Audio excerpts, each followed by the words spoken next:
Good afternoon. I've been receiving a lot of questions lately regarding Google Classroom and how to log in.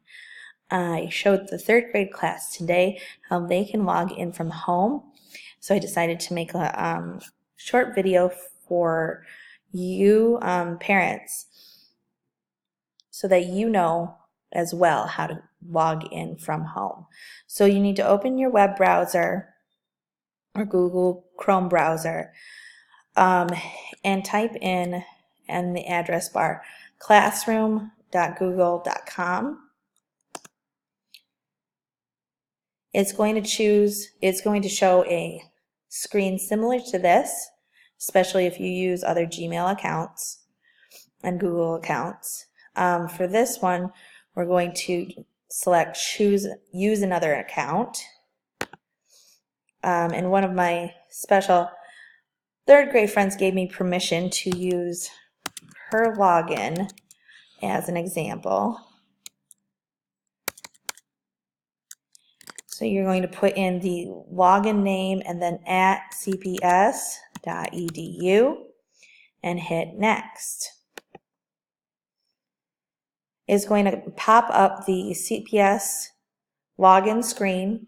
Here you only need to put the login handle. You do not need to put @cps.edu. Then you can put in their password. This information is written on an index card and has been given to all students. They should have it in their folder, their take-home folders that they take back and forth to school with them.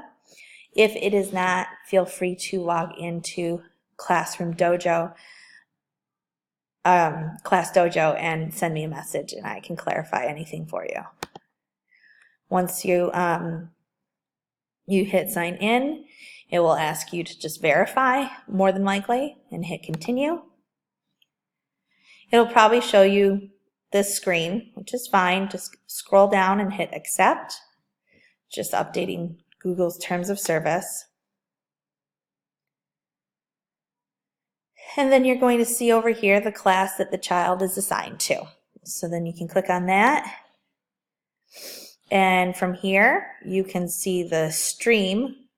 This is just an ongoing list of things that are posted to the classroom. I tell students to always go to classwork first because this will give them an idea of what is out there. You can also track your progress. And you can look and view your work as well. You can link this to Google Calendar so you have students could get reminders as well. But once they get in, they can choose an assignment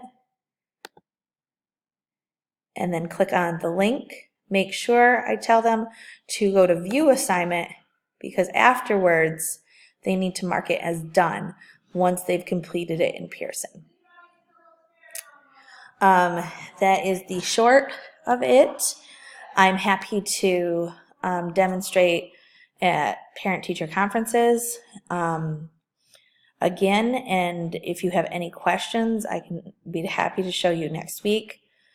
For now, this is how students can get into Google Classroom at home and view any assignments. Thanks.